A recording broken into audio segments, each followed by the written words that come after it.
button. Great.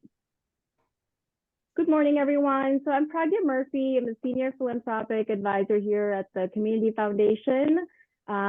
It'll be 5 years at the end of this year that I've been here, and this is my fifth one. So I can't believe it. Like we were saying before, we've been hosting this seminar for over 25 years now.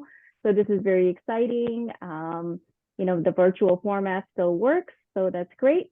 My main role here is to work with advisors, maintaining and broadening the relationships, as advisors are key to connecting their clients when they have charitable planning needs. So this is great. On behalf of the Community Foundation, I'd like to welcome you. And we host a seminar in lieu of the Estate Planning Council fall meeting. So this is great. And okay, so let's go ahead. I'd like to just thank the sponsors. If you go to the next slide, Tiffany.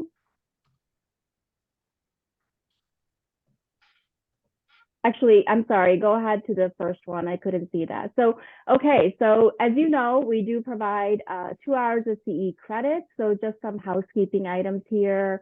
There is a mandatory sign-in form for CE credits, so you have to submit online, and Corey can put that in the chat if you don't have that.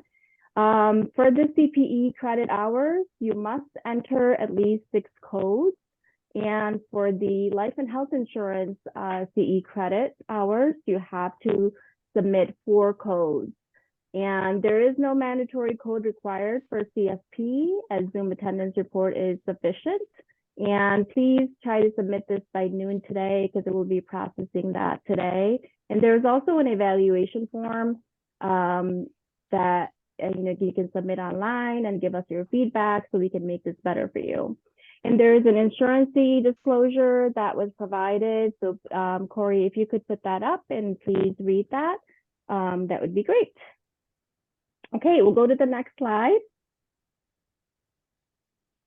Obviously, this seminar cannot be possible without our long-term supporters for all these years that I mentioned. We've been hosting this. So appreciated NBT, Financial Group, Estate Planning Council of Central New York, Crucial Partners, so that's our investment consultant for over 27 years now, Bonadio Group, and Mackenzie Hughes. And we also have our continuing education sponsors. That is on the next slide. Great. So we have Dermody Burke and Brown and CPA, Financial Planning Association, that is providing the CFP credits for us. POHS Institute for the life and health insurance CE, and then we have Hancock Extrabrook. Thank you. Great. So now I will ask Tom Griffith, our current interim president and CEO and the vice president of development, to introduce our speakers and talk about the topic that they're presenting on. So Tom, thanks, Pragya. Take it over. Yeah, thank you so much. And I'd also like to thank our sponsors. This event is a thank you to professional advisors for their support, and without the generous support of the sponsors, it just wouldn't be possible to do this. So thank you. So, I'd also like to recognize, any of our current and former board members that are in the room, and our professional advisor council members that may be in attendance today. Feel free to, wave or comment in the chat if you'd like. Our professional advisor council is a key advocate group for us and a sounding board for our work with advisors. As we help, work on, collaboration together to benefit, your clients' charitable planning goals. I'll just give a few, highlights from our last fiscal year. We were close to $400 million in assets, finishing the year at like $393 million. We received about $29 million in gifts and awarded about $21 million in grants to the Central New York region. our Black Equity and Excellence Fund that we created in 2020 awarded 23 grants, totaling $282,000 this year, and supported, projects that counteract inequities in our community. And also we implemented a new 5-year strategic plan this June, as well as started a new committee of our board for impact investing and approved 5% of our asset base to be used for impact investments in Central New York. So you probably saw our recent annual report that is entitled Impact Lives Here or Impact Lives Here, depending on how you want to read it, a little double entendre there. And the stories in that really celebrate impact and what we're striving to achieve in Central New York. Our former CEO, Peter Dunn, left in June after his 15 years here. We're currently in the process of a new CEO search. I'm serving in that interim role while we do that search. That is progressing, and have had a lot of good interest in that and are in the process of interviews. So I'd like to go ahead and introduce our speakers. So we're pleased to have Tiffany House. She is multi-designated there, you can see, and is a tax, estate, and charitable strategist. She works as a consultant with families and helps guide them through intricate and situations including transitioning a business, planning philanthropy, values-based estate planning, and tax concerns.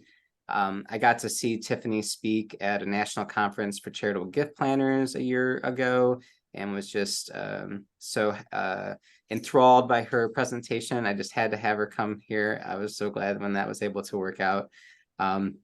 She works with other advisors and is a vice president at Thompson and Associates, and is president of the Tax and Estate Strategy at the Gift Planning Institute. Our co-presenter, Jeremy Hewish, has experience as an attorney and a CPA. So we've got a tax attorney here. He advises businesses looking to make an ownership transition that's coming up in the future. He has particular experience in structuring deals that provide maximum flexibility to the owner and really protects the interests of the owner, the company, and the employees. He was the U.S. niche leader for captive insurance matters for a Fortune 500 insurance brokerage, consulting for a wide range of clients ranging from public companies and closely held companies and governments and nonprofits on risk management issues and captives. So welcome to Tiffany and to Jeremy. I'll just add that this particular topic is super important to us. This past year, we had 5 post-sale gifts that created charitable funds at the Community Foundation. So, and as you'll learn, these are typically significant opportunities to use, proceeds from business sale for, for charitable impact, and those were all significant funds here last year at the Community Foundation. In each case, the donor was somewhat familiar with us, but it was actually, their professional advisor who knew how beneficial a charitable contribution would be and knew that we could help support that and be a resource to the donors who care about Central New York. So with that, I will turn it over to Tiffany and Jeremy. Thank you so much, Tom. It's wonderful to be here. Jeremy and I are both in Arizona, so it's a little bit earlier here for us than it is you there. But Jeremy also does a lot of business in New York in the East Coast. So we're super excited to be here. And I just kind of want to cover what it is that we're going to talk about today so that you have a good idea. And first of all, we do love questions. If you have questions during the presentation, don't be afraid to type it in the chat. And unfortunately, I have seen presenters who can be presenting and read the chat. I can't do that. So we'll have other people interrupt if there's some good questions out there relevant to what we're speaking to at that point in time. Another note that I would like for you to recognize is there are a lot of slides in this presentation. We're not going to go into detail on all of the ones with written material on it. They'll be there for your reference to review later. I like to spend my time on infographics and talking through case design and that type of thing as examples. But we want to make sure that you have the material that you need to be able to come back and reference and look at implementing some of these strategies and have some good knowledge about it. Also, we're going to start off with the first part of the presentation with charitable planning tools.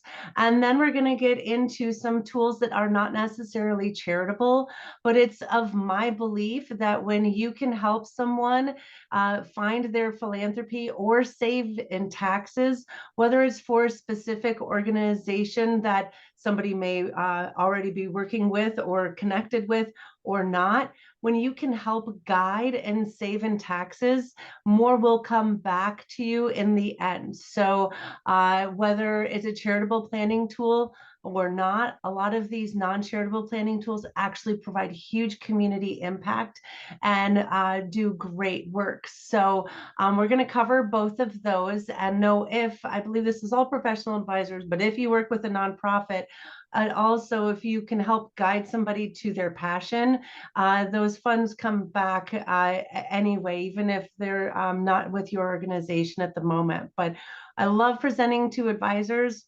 I love getting technical, so please feel free to ask questions. And I'll just add on a housekeeping matter that unfortunately, we all have to do continuing education, or probably most of us do. And so we as presenters do not see when the numbers get shown on the screen. And so we will just keep talking. And so when those come up, you'll need to write them down for yourself, because we're going to just keep moving forward. Thank you for mentioning that, Jeremy. So it'll show up in the Zoom poll, and you just have 30 seconds to write down the codes. Thank you. Perfect. Great. So we're going to start off talking about the opportunity that's out there, because there's a huge opportunity with business transitions. Then we're going to dive a little bit into the psychology of a business owner. I think it's always important with all of our clients that we have an understanding of what motivates them, so that we can help them find the best strategies that not only fit into the circumstance that they're in at the moment, but also fit into their estate plan and other things that they want to accomplish in life. We'll talk a bit about the structure of corporations, because it's relevant to which planning tools that we're able to utilize. And we do have some cheat sheets available that can help guide through some of this stuff. So don't be afraid. There's easy ways to be able to understand and implement this information. We'll go over planning tools, and we'll use some case studies for those planning tools to share with you how it's worked in the past and how it can be beneficial in the future. And then we'll get into a little bit too of, things that can get in the way. So with that, we'll go ahead and start off with the $30 trillion opportunity that we have coming along. We're entering the largest wealth transfer in history. It's estimated that there's $30 trillion out there that will pass to future generations. And this is important as we see baby boomers come to retirement. And, if you need to know any fact, of course, you can ask Google, and they'll let you know that 10,000 baby boomers are retiring each and every day. That's a very significant number, especially when Forbes lets us know that 40% of small businesses are owned by baby boomers. So baby boomers, not only are they business owners and they're retiring, but also they're very philanthropic. So looking at some of these charitable planning tools are perfect opportunities for them. On average, they give 50% more, and they also volunteer more of their time. So having these conversations with our business owners are very timely, and they appreciate it because they are generous at heart, even if that's something that we might not recognize about them. Now, the other thing that we have going on is business owners aren't ready to transition. They have the Exit Planning Institute did a survey, and 99% of owners agreed with the question that having a transition strategy is important for both their future and the future of their business. But you'll see on the right over here, 79% of people don't have a written plan, and 48% have no plan at all. So it's important for us to have these conversations and get business owners thinking about about what is available and what is next. So it's really the perfect storm for tax advantage business sales. I'll just add some comments. So the wave of baby boomers, it's about a 20-year wave, a little bit less than that. And we're still in the middle of the wave based on some demographics. That wave will keep happening through year 2030. And then if you've ever played on the beach, you'll know once that wave comes, the big one, there's still more waves right afterwards. And so I bring this up for a few points. Number one is that you're professionals, and often we're thinking, how do I find more clients or more things to do for my clients just to increase revenue? And getting involved in exit planning in one way or another, whether you're an attorney or a CPA or financial advisor or what have you, there's always, and Tiffany will go over some different ways. There's so many different needs that charitable planning and exit planning need professional services. It's a wonderful area to be in as part of. And if you haven't been part of it before, you just need to dip your toe into this water and see that there's a lot of activity going on, and it will be going on for a long time to come. And so it's a great way to get in. If you haven't done it in the past, a couple things. One, it's good for your practice to expand into this, and also does some good too, as we'll talk about. Really helps the local community and helps others around you. So I just want to give a shout out. If you're not in the space, there's still a long time to go to get into this space, and great opportunities. Wonderful. Thank you, Jeremy.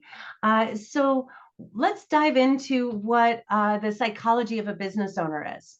First of all, they're not risk adverse. The majority of business owners have leveraged their home, and 50% of them have done it at least 3 times to fund their business endeavors.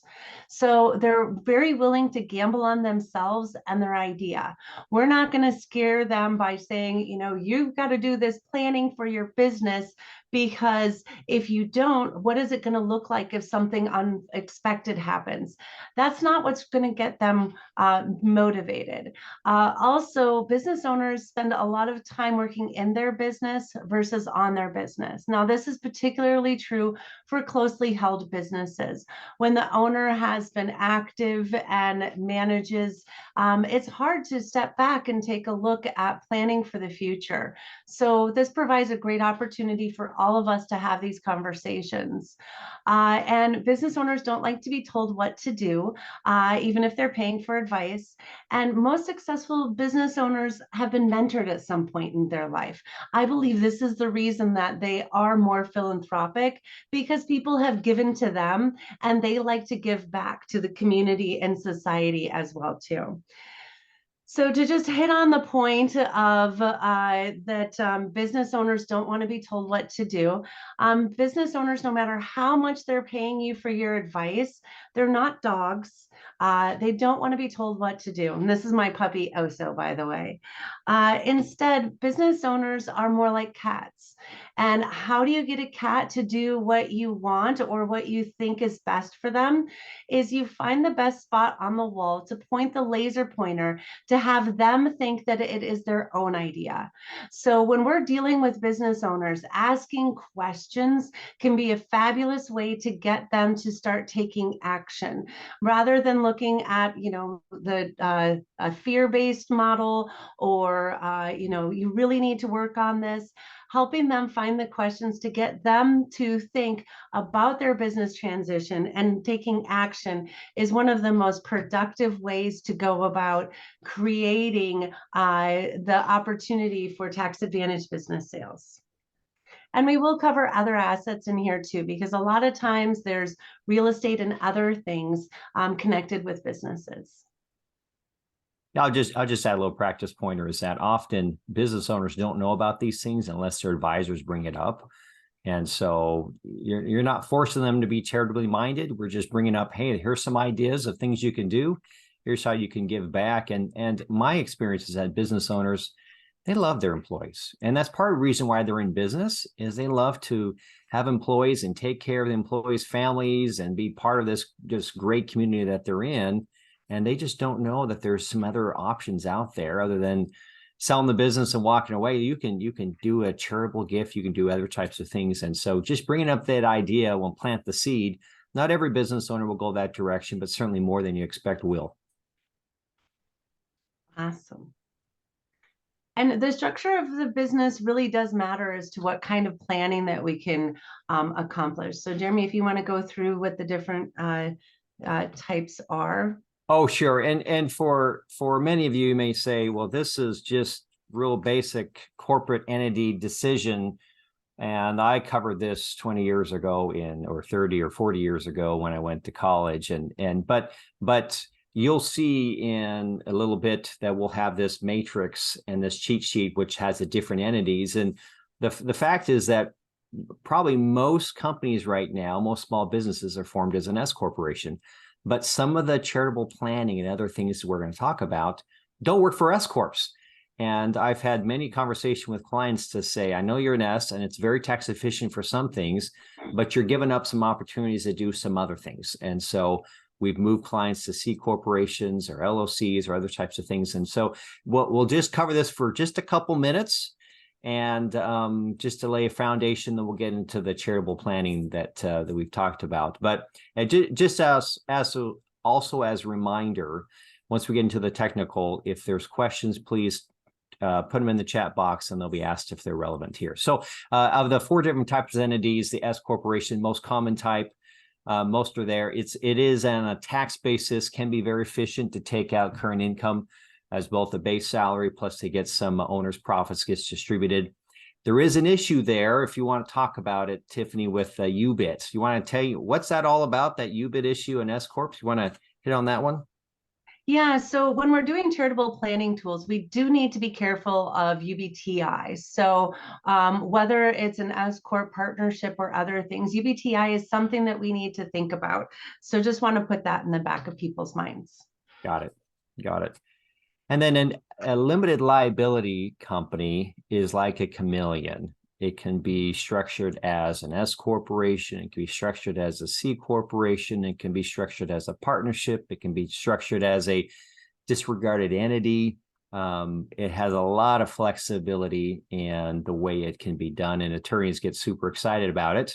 But you can also have not really business tax income issue. But again, a lot of flexibility. And if you're owning maybe real estate, I've had many clients where they've come to me and said, I've got this business and I have an S corporation and I also own the real estate that my business is in. I said, well, maybe you should have thought about in the history or right now, maybe you want to move that real estate into an LLC instead of keep it in an S corp or a C corp. And so there's some different things to think about. And you may have a business owner that may need to have multiple entities for what they're trying to accomplish. Next slide. C corporations. C corporations get taxed at the partnership level, 21% in the personal income tax rate. Few smaller companies are C corps because of double taxation. But let me give some color commentary on that. I have a practice that I work with clients all over the country, and it seems that certain pockets of the country, they really love S corps, so they really love C corps, and they really do certain types of things. And so if I'm dealing with maybe a Silicon Valley, California type of client, more often than not, they're going to be as a C corporation. And it also talks about what type of business and where they're going and how they're typing to grow. If you're a growing company and you're taking most of your profits and pumping it back into the business, maybe the S corporation is not the place you want to be. Maybe you want to be a C corporation because it's more tax efficient. Because the S corporation highest tax rate is 37%, whereas a C corp is 21%. So if you're just taking those same profits, normally paying tax and then putting them right back in, really strongly consider about being a C corp, because not only do you get a lower tax rate to grow your company, you avoid the tax leakage and leakage to the minority shareholders, but you also, there's some other tax planning opportunities and some charitable planning that we'll talk about coming up. And so I'm just doing a little shout out for C corps. I like C's. I like it. All of them have their strengths. Now, into partnerships that are there, certainly these, their taxes pass through entities. The owners get the K-1s that come through, files at 1065, the highest tax rates at the owner rate, but plan opportunities depending on the governing documents. And so in some ways, the partnership can be more flexible than an S corporation. So something also to think about. And I find that with clients, they tend also to go with wherever their advisors are comfortable in. And so if the advisors are comfortable in partnerships, they'll do more partnerships in that area. If they're more comfortable in S, they do that. But it's, again, keep in mind, there's all these different options, and we'll get more involved as we go forward at the different charitable planning. Awesome. So that brings us to our first cheat sheet. So I like to call them cheat sheets, but I guess tools matrix could be a better explanation. So you'll notice on this sheet that we have S Corp, C Corp, LLC, and assets. So I'd like to point out here, this LLC is considered to be a disregarded entity. So one owner practice, just straight out taxes and LLC. You'll notice we don't have partnerships on here because partnerships are absolutely fabulous. We can do some very creative planning, but it depends on how the partnership is structured. So if you have a partnership, you need to review the planning document, or get Jeremy or another attorney to come in and review the document to ensure that you can do the planning strategies that would be appropriate for that client. So then you'll see on the left, we have different tax strategies. So we're going to cover all of these today except for a 1031 exchange, but we'll compare that to an opportunity zone. You'll notice too that some of these squares are more lightly colored. That means it's a little bit less relevant. So as far as an S corporation, if you're going to sell stock in a donor advised fund, it can be done, but it has to be the right donor advised fund. Not every donor advised fund can handle this. You're not going to be able to go to Fidelity Charitable and say, you know, here is S Corp stock, handle this. It takes careful planning, and I know the resources at Central New York Community Foundation can help out, so we can have great conversations about this. So there are opportunities that are, again, in lighter color because they're a little less relevant, or maybe they're not, like here when we talk about deferred sales trust or an intermediated installment sale. There's no IRS ruling on that yet. So we'll just spend a little bit of time talking about those, but this can be your cheat sheet. When somebody comes to me and says, I want to sell my business, my first question is, how is it structured? Is it a C? Is it an S? Is it an LLC? Do you have real estate associated with it? Because we have asset on here because we can do some planning with real estate. There was one gentleman that came to me. He had a pallet business, and honestly, he really just been lifestyling it, and it wasn't all that valuable. It was it was valued about $1 million. But the real estate that the pallet business was located on was also in an opportunity zone. So it was valued quite well. And when we looked at his company, it was an S corporation, and we couldn't do a charitable remainder trust with an S corporation. So it's something to consider. Charitable remainder trusts don't work for S corporation stock. What we were able to do though, and it did end up becoming an asset sale, but what we were able to do is we were to do the planning with the real estate. So we put that into a charitable remainder trust, and that helped offset, because he got a deduction, the taxes that he had to pay at the sale of the business. So just know that when we talk about these strategies, think more broadly than just stock or business. There are other assets that can be quite relevant to these planning tools. Tiffany, on that prior slide, there's a lot of information there. A practice pointer. When a client comes in and says, let's talk about options, do you show this chart to them, or do their eyes glaze over? And how do you approach this with the client? Do you really show this, or is this just for the advisor to think about? But what's your approach here? My approach with this is it's for the advisor, so that the advisor can look and see, okay, what options might be available, and then they can stop thinking about all of the other tools and then focus on the ones that might be relevant for that. So I have never shown this to an actual client, but it also gets them thinking that there are a lot of strategies out there. So it could be shown to a client, but do be careful for the dizzy factor. Yeah, I bring that up because I know some advisors saying, give me something I can give to my client. And I have experience with clients having decision paralysis. If you give them this many options, and that's the reason why you're the professional advisor. It's you have a role to play, is to go through their specific fact pattern and then what they're trying to accomplish, and then to comb through this and work with Tiffany and just try to think through what's the best one or two options to recommend to them. But don't throw them into a situation where they're going to have decision paralysis. Completely agreed. So let's hop into how businesses are sold. There's two different ways that things can happen. It can be an asset sale or a stock sale. Something that needs to be considered is when it's an asset sale, some of the components could be taxed at ordinary income tax rates. Now there's something out there called goodwill. And goodwill is an actual asset that can be sold in a business. However, if it's personal goodwill, it's taxed at capital gains tax rates, which is more favorable. If it is corporate goodwill, it can be taxed at ordinary income tax rates. So asset sales and how the deal is structured can make a difference on the taxation.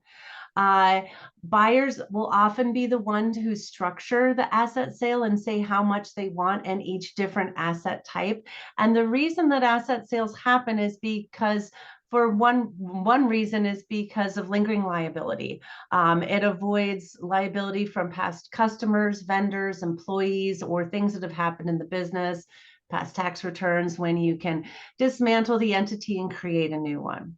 A stock sale, on the other hand, is what most business owners think that their business is going to sell as. They, don't necessarily think about what the end game is going to be, and that's where us as advisors really need to come in. So stock sales taxed at capital gains tax rates, which are more favorable. It's a more simplistic transaction. The liability does follow the company, and it's often used with C corporations or other businesses that have a name or reputation associated with the business. And then when we actually look at the taxation of a business that's sold over $1 million, and if it's sold as a stock sale, we're looking at 20% federal capital gains tax rate. Also, there's 3.8 net investment income tax. Now, sometimes if it's an S corp and it's sold as a stock sale, we can get rid of that tax. So that's not always inputted into every calculation, but it's definitely something to consider. And then we have state tax. And I believe, Jeremy, you were telling me that New York state tax is what, 10.9? Is that correct? That's right. And then I didn't factor into any locals that some of the New York areas have, but yes. Yeah, so it is very often, though, that S corporations, which are the most common type of company out there for closely held businesses, are often sold as a asset sale, not a stock sale. So then you're looking at the tax implications of anywhere from that 23.8 to 40%, depending on how much of it comes out as ordinary income. So S corporations are often sold as an asset sale, I just mentioned. And why? The reason is because of that lingering liability. It's easier to dismantle the company, sell off the pieces and the parts, but also that new owner the buyer is going to try and structure the sale so that they can get a step up in basis on assets. So they want to recalculate that depreciation reschedule and do other planning for their tax concerns. So it really needs to be considered when you're looking at S corporations. They're a little more tricky because they often have UBTI, and some of the charitable planning strategies aren't quite as appropriate. But like I mentioned, we can always look at real estate or other components of the business. The other thing is if you do enough planning ahead of time, Jeremy's going to cover at the end a strategy that if you have 5 years of planning, you can get a great tax exclusion by converting from an S to a C, but it has to be prior to 5 years. So the perfect time to start planning for a business transition really is yesterday. So that's why we need to have good conversations with our clients about the opportunities that are out there. Now, I'll just give a practice pointer on this one, because let's say your client has a business that's doing $1.5 to $2 million of profit a year, and it's worth $10 million, and they're looking to sell it, and they're excited about making $10 million, and they think that's a reasonable price. And then you say, but I'm your advisor, and realize you're going to pay probably a third of that into taxes. And then their countenance falls a little bit, and they say, oh, I'll only get 7 million, and there's this, and that may happen as well. And then that's what leads into this discussion about charitable planning. And so I bring that up just because we can plant seeds with them early on as we start talking about this, to say, yes, but you have to bring up that there's this tax bite that's going to happen. It's very big. And they've worked 30 years to build up this business and the value, and a third of it's going to go away into taxes. But there's a solution, and we can do some things here. And that's what Tiffany's going to talk about. But that's just my practice pointer, is bring that up and use that potential taxes as a motivator for them to explore some charitable planning. Wonderful. Well, the first strategy that we're going to get into is actually one of my favorites. And I did notice in the chat that the Central New York Community Foundation just advertised a list in the chat, a link where you can go to see their different donor advised funds. Now, donor advised funds are extremely flexible. We can do some really great planning with them. They're also tax year planning. So this is a strategy that can be done prior to a sale or after the sale. So this is something, because we do need to be a little bit careful about when we implement some of these strategies. There's some new rules, there's a new court case that has implied that we have to be back to more careful about making sure we've done planning ahead of time. But a donor advised fund can really be used just about any time in the planning process. They're super easy to set up as well. So it can be a wonderful planning tool. And again, some of these slides are going to be for your reference hereafter. I like fun charts and graphs. So I like to look at a donor advised fund. Many of you probably know this, but I think it's important just to make sure that we're all on the same page, particularly about donor advised funds. They're a simple, easy planning tool that can really make a difference. So we have a sponsoring 50C3. So this could be the Community Foundation of Central New York. They have the sponsoring 501c3, which allows your client to come in and create their own donor advised fund inside the Community Foundation. So they're able to make a gift to their donor advised fund. Now, I look at this as a personal charitable savings account. So they're able to put the money in, and then the Community Foundation will then allow some flexibility in how those assets are invested. And the great thing is the donor gets the tax deduction at the time of the gift. So we're able to get an immediate tax deduction, and then those funds can sit in there and grow. They don't have to be granted out like a private foundation that has a 5% rule that comes out every year. They are able to go ahead and gift out to charity over time, however the donor sees fit. Now, it does have to go to other 501c3 organizations. You can't give a personal scholarship. Honestly, you can't use it for a table at a gala. These have to be grants out to charitable organizations. So where I've used this tool quite effectively in a few places, I'll have a few examples here for you. But I had a client who, he and his father owned an insurance business. A national company came in and purchased the insurance business, and it was an S corporation. And luckily, the deal was structured as 90% of the value of this business was structured as personal goodwill, their relationships with their clients. So that was taxed at capital gains tax rates. Yay, wonderful. But this gentleman had a bit of a rough upbringing. He had fallen into some bad habits and some bad patterns with drugs and alcohol. And he got clean. He took care of himself. He wasn't necessarily religious. However, he did tithe. So he felt that he had to give back, excuse me, he had to give back 10%. So every single time that he got any paycheck, every month, he's writing checks to 5+ organizations that he cares about. And it was great. But what we were able to do is the year that he sold the business and he had the biggest tax concern, we pre-funded his philanthropy for the next 5 years. He had an agreement to stay on with the company for 5 years. We had an idea of what his compensation would look like. So we solved for that, but also looked at how much taxes he was going to have to pay so that we could help offset the taxes on the sale of the business. And he was able to pre-fund his philanthropy. Well, you know who loved this strategy the most was his accountant. Rather than dealing with multiple receipts every month from all of his charitable giving, all they had to account for was the time that he gave the gift, and he got the deduction that year. And he can add to the fund whenever he wants, but now we're not following up with receipts on each and every one of his gifts, which was a little bit overwhelming, to say the least, with his amount of giving. And not all of it was large gifts. So it was nice to... Tiffany, what's the maximum? Because a lot of clients, business owners, they're in late in season of life and they have in their minds plenty of money, but can you give it all to donor advised fund? What's the maximum there?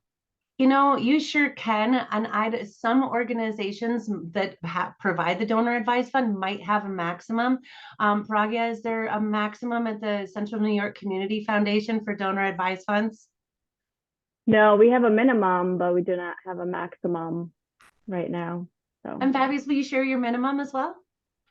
Sure. The minimum is for the participating model for donor advised fund is $25,000, and the non-participating is $10,000, and there's no support fee for that. And could you just clarify what participating, the difference is? Sure. So it won't be invested from a donor advised fund holder standpoint. So it'd just be like a straightforward charitable account. No gains or losses being realized. Yeah. Perfect. So usually that's like a starter, donor advised fund for people exploring the options of, how to get back in a tax efficient way. Well, and I will admit, I'm one of those people with more of the starter donor advised funds. We created a donor advised fund for $20,000 in our family, where we haven't hit our level of wealth yet, where we could contribute more. But the reason that we did a donor advised fund in our family is because we give our children the opportunity to grant from it each year. So we have 3 children. And we're very charitably inclined. So my husband and I even have 10% of our estate going to charity, rather than my kids getting 33%. Now they get 30. And when we sat them down, it really was an awesome conversation. It was so great that we decided to create this donor advised fund for our family. And the kids can grant from it twice a year. They have to do the research on the organization. And then they come to us and let us know what organization that they want to support, and then we provide the grants, which creates a wonderful family culture. So I'm very big on donor advised funds for teaching philanthropy. I also had a client who was a grandparent, and they wanted to do the gifting. Back then it was $16,000 that you could gift each year, and they were just choosing to do the one gift to each of their grandchildren. But they had one granddaughter who was in college and had gone wayward. Didn't look like she was going to graduate. She was partying too much. Things weren't looking so good. So we got together and talked about it. And we decided that rather than give her the funds or put it into her college savings account, because we weren't sure that she was going to continue, we went ahead and put it in a donor advised fund. Now, she didn't get all excited about it and yay and change her life right away. However, she happened to step into a bakery one day, and all the people who were employed there had special needs. It was actually a nonprofit organization providing those with special needs opportunities to work. She loved the food. It was close to where she was kind of in her zone. So she kept on coming back, and she grew a great connection with some of the employees, and eventually decided to give her first grant of $5,000 to the organization. And this inspired her so much. She ended up becoming employed by them, and she ended up giving all $16,000 of it away to this organization. And then she got back into school and was studying philanthropy. So it can be a great way to rule in life, but also I like to use it to rule after the grave, because we can use it with some of our other planning tools we're going to get into, like charitable trust. A charitable remainder trust and a charitable lead trust can utilize a donor advised fund and bring family together to provide those grants even after somebody has passed away. Sorry, I love donor advised funds, so we're getting long on this one. But the other thing is it's the perfect end of your strategy. If you have somebody coming in December and saying, oh crap, I have this huge tax bill this year, I sold my business, or maybe they had stock options that came due and they didn't realize how much taxes they were going to have to pay. Sorry to keep putting you on the spot, Praga, but how long does it take to set up a donor advised fund at the Community Foundation? Great question. So yeah, so once they have decided to go forward with the donor advised fund, there is some administration work, such as filling out a simple form, and then we create a fund agreement, and then once it's fully executed, it's up to the donor or the fund holder to send the funds either via stocks, we do stock transfers or a check. However, and once that happens within 7 to 14 days, so pretty quick and easy. Perfect. So if it's December and they just realized this tax issue, it's the perfect tool. And Praga, you mentioned something that got me thinking as well, that I didn't mention yet, is you can put appreciated assets inside of the donor advised fund, sell them completely tax-free inside the donor advised fund, and now you're saving all that capital gains taxation. And I love to do that with stock as well, because even if somebody, let's say they have Apple stock and they just love their Apple stock and they don't want to donate it, well, why not go ahead, if they were going to give cash anyway, go ahead and put the stock in their donor advised fund, and they're able to sell it capital gains tax free and all of that. They could take the money that and they get the full fair market value deduction. They could take the money that they were going to donate out in cash, and they can repurchase the stock. So there's no 30-day rule because there's no losses on it. And now they've done step up in basis and basis planning and future tax planning on their favorite stock holding. And they're able to give their gift, get the same deduction, but also saving all those capital gains taxes. Depending on how long they've held the stock, it could be quite significant.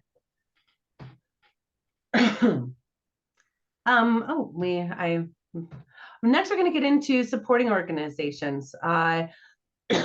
Supporting organizations are a great planning tool. We're going to compare them to donor advised funds and family foundations. So a supporting organization, you may have heard of them, and you may have heard that they got a bad rap. Well, they did, but that's because there's 3 different kinds. There's type 1, type 2, and type 3. Type 3 is very flexible, and type 3 was utilized to accomplish some planning, some very flexible planning that the Pension Act cracked down on. So now type 3 types of supporting organizations are heavily scrutinized. However, type 1 and type 2 are still very viable options. So what a supporting organization is it's like a private foundation where somebody can donate assets or cash, whichever they prefer. They get to be on the board. They get to help choose who the board is. But unlike a private foundation, it has to support a nonprofit. So that's why they call it a supporting organization, supporting a nonprofit. Well, guess what? It can also support a class of nonprofits. It could support nonprofits that are supported by the Central New York Community Foundation.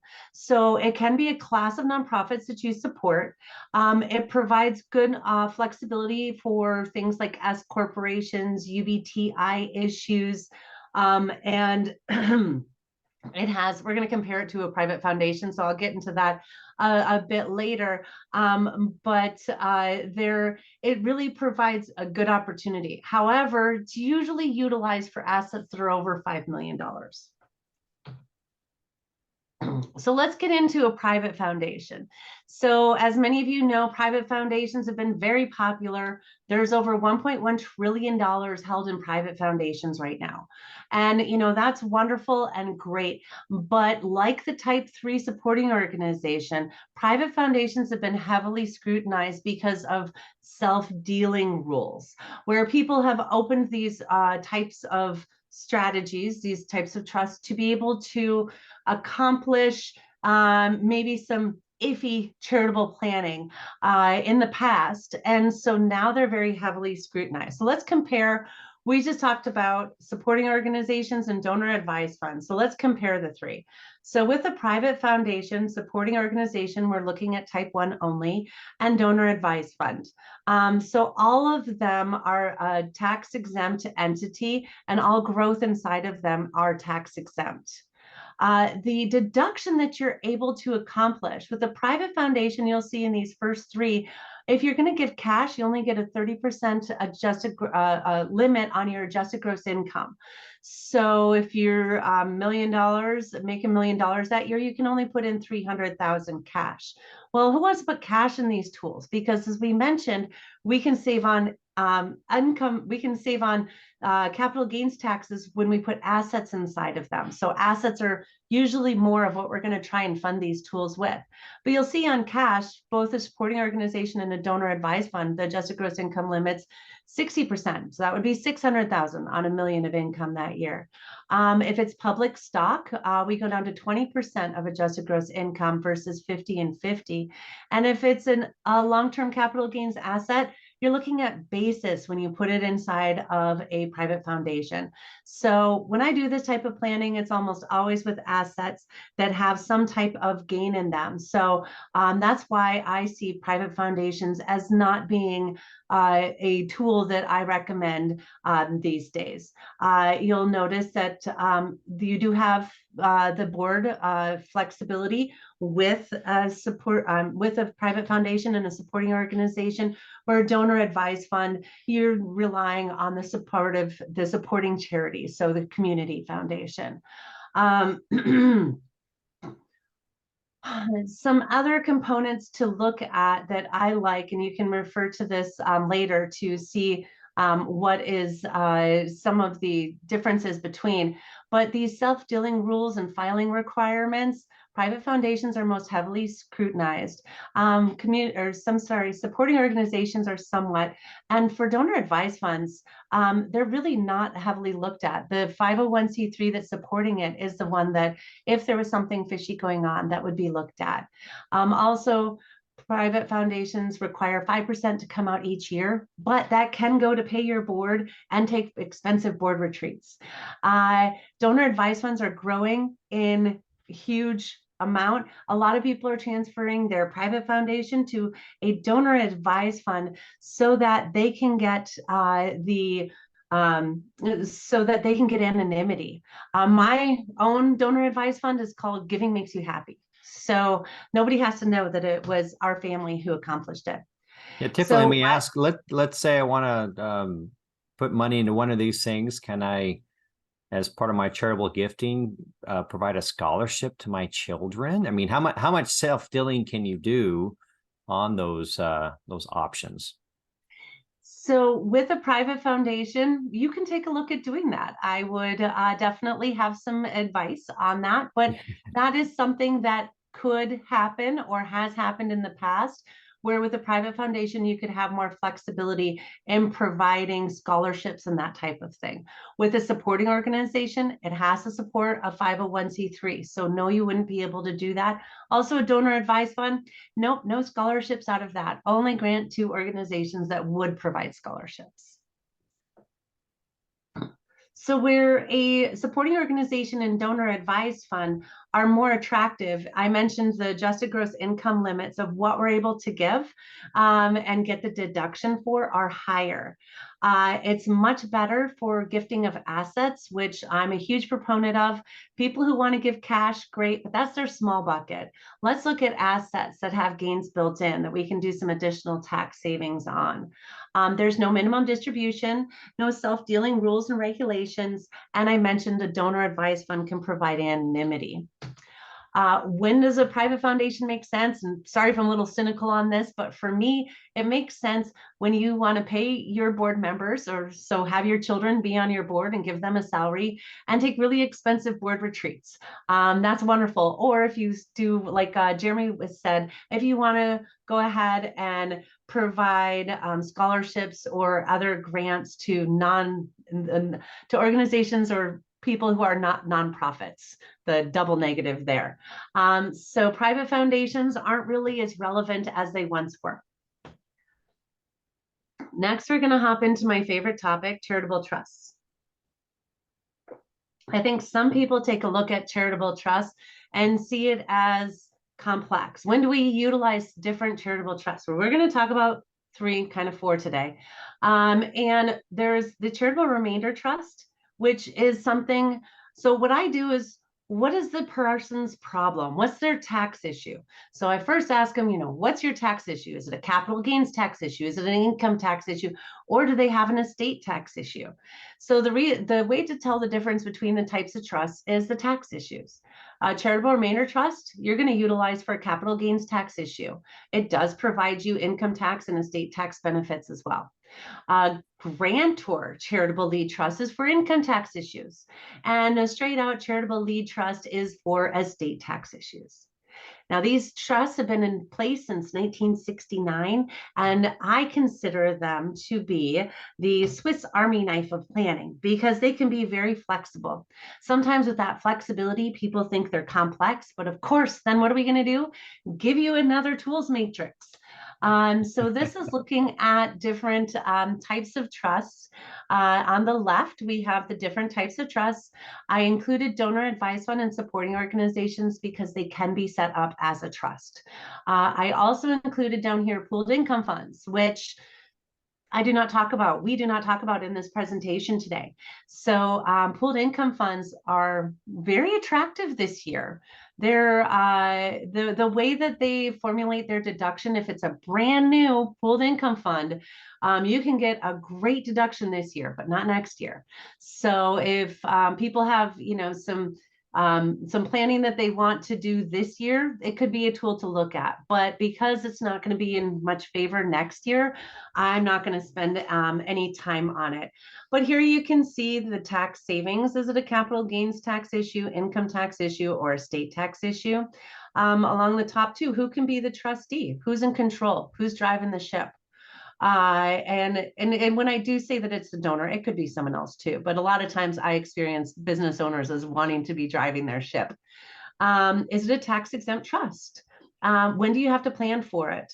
Where does the remainder interest go? Is it going to go back to the family or does it go to charity? Does it provide income? So this is another tools matrix where you can look at when somebody's charitable and they're charitable, looking at the different types of trusts to be able to determine the right 1 or 2 that you might suggest for somebody's particular situation. I'm going to touch briefly on the Fed's rate. So the applicable federal rate, the AFR 7520 rate, is something that's used in these planning tools. And the only important thing that you really need to understand, well, first of all, you can use this month or the last 3 or last 2, so total of 3 months. And if it's a charitable remainder trust, you want a high interest rate. So it does follow interest rates. So when the interest rates are higher, charitable remainder trusts are more attractive.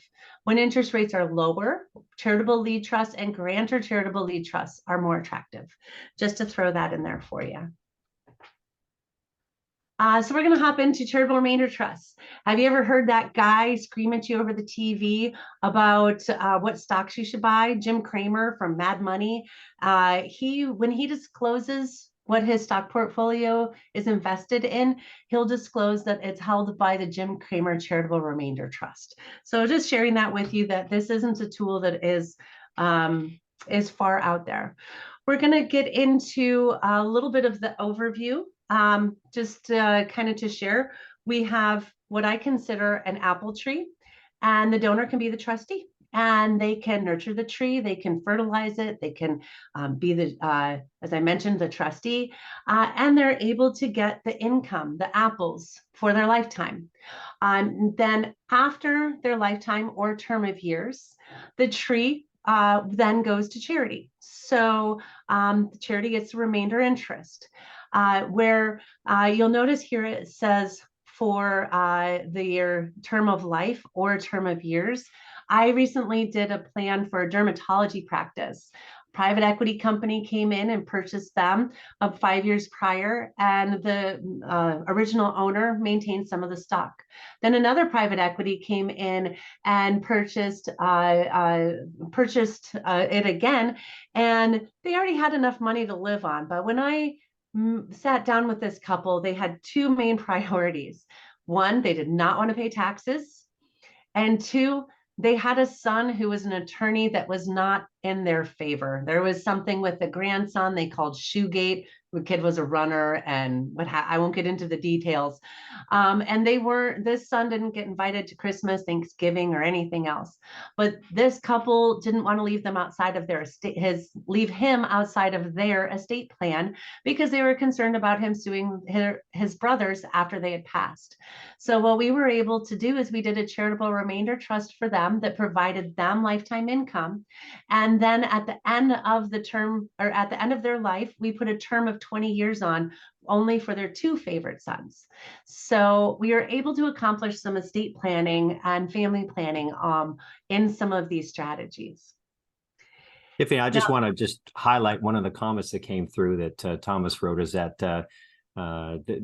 they can trustee charitable remainder trust and do not charge a fee, as long as the proceeds go to the permanent fund there. And so what a great thing to do, but they don't charge a fee as long as the remainder goes to the community. That's wonderful. And Thomas, you want to add to anything there? Yeah, I mean, the only thing we charge back is the cost, like the annual tax return. But yeah, that's a service we like to provide. You know, it helps make it easy for a donor to decide to use a charitable remainder trust that's going to support a legacy fund here. So I would also note that there was a question in the chat from Randy about using a net income with makeup CRUT, and as a forward planning tool, for donors that or business owners that are looking to stage that into retirement income.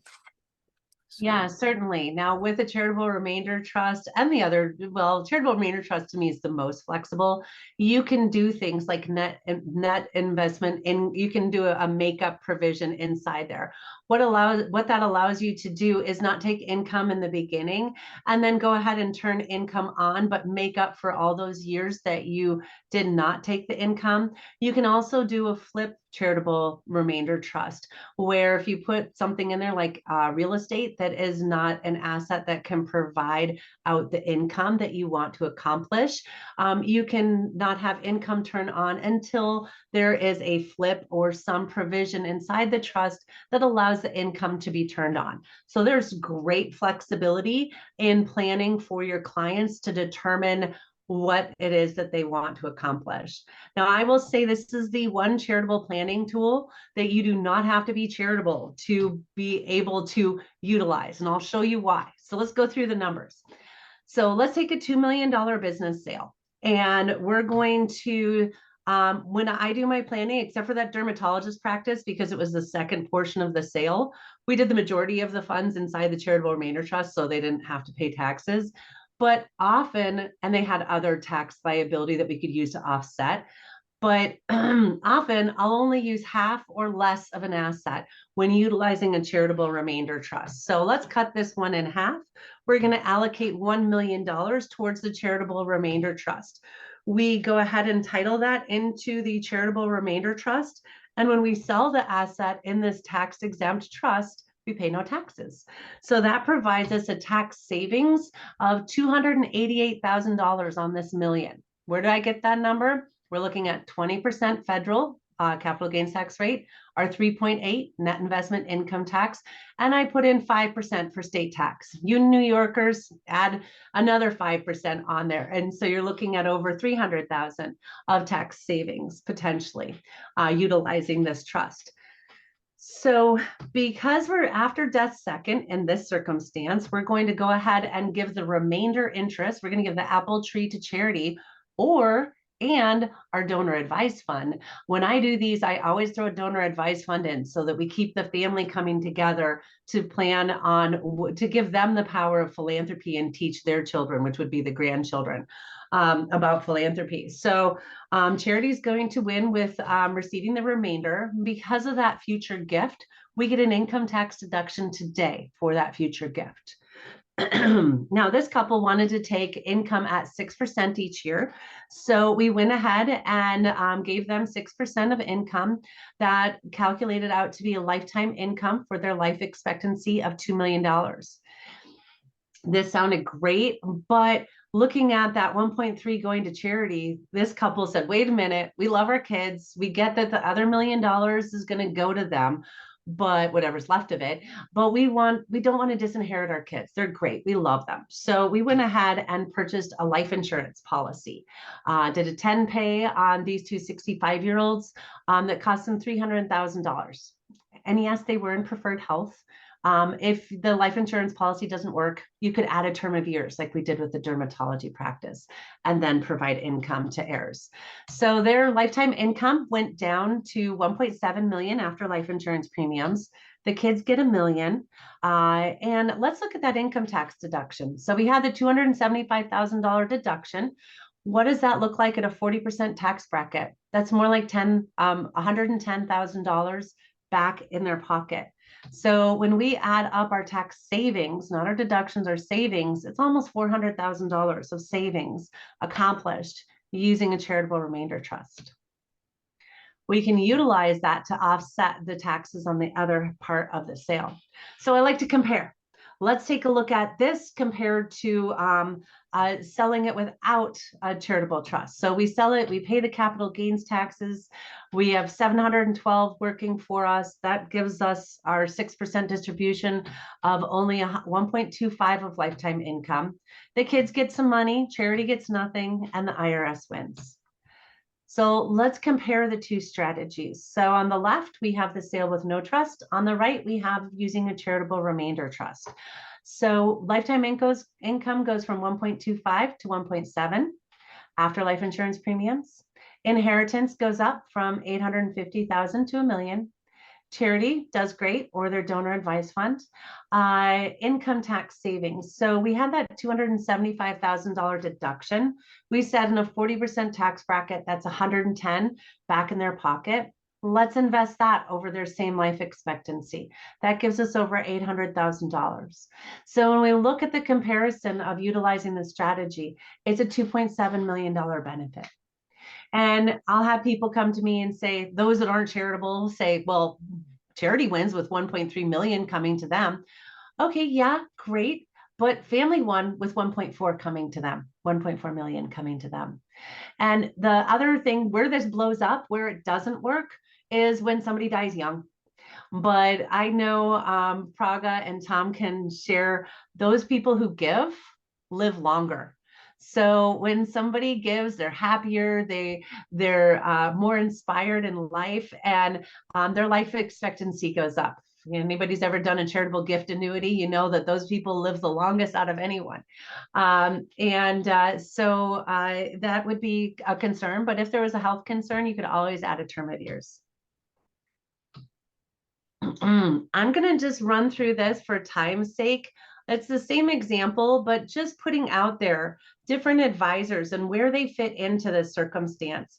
So we're looking at anyone from charitable advisors in the community foundation being able to advise on this, to needing an attorney, a CPA. The financial advisor gets to go ahead and manage the assets inside of the trust.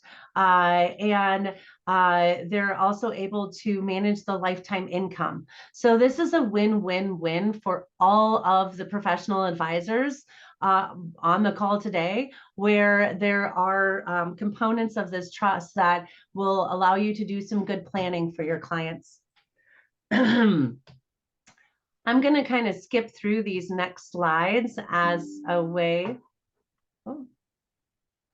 Oh shoot.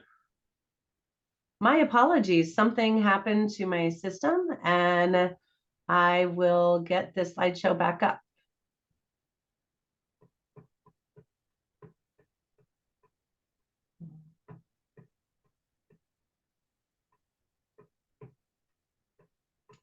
Thank you for dealing with me with these technical difficulties.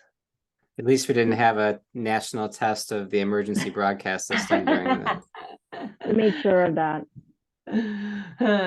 So next we'll talk about a charitable lead trust. Now this is for estate tax issues. So sure, it takes somebody over $12 million of net worth now, but in 2026, that's going to go down to 7 million likely. We'll see, or it can stay up there high. But estate taxes are optional. So we'll take a look at this, and it's a lot. We'll use the same example of the apple tree, and here the donor again can be the trustee if they choose to be, and they are able to put the asset inside a lead trust.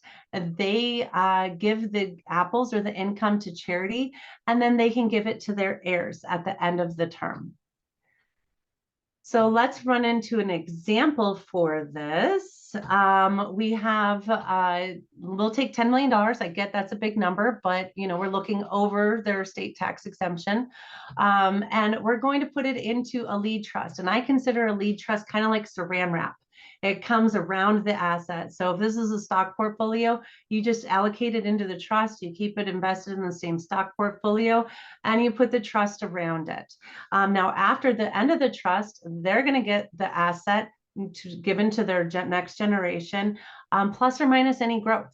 So in this circumstance, we're going to go ahead and gift 6% each year to charity and their donor advised fund. So that means $10.8 million over the 18-year term of this trust is going to go to charity. But because of that, we're going to be able to pass all of this $10 million completely tax-free. So that saves us $4 million on taxes. And then we can do some great planning with trust and dynasty trust to continue to have this asset go on for generations. Watch out for generation skipping, but it's a great tool for helping to save on estate taxes. Estate taxes to me are optional. You can put this type of plan in your you can put it in your trust that it happens at the time of your death. You could say anything over your estate tax exclusion at that point in time can go into this type of trust, but it can also be done in life.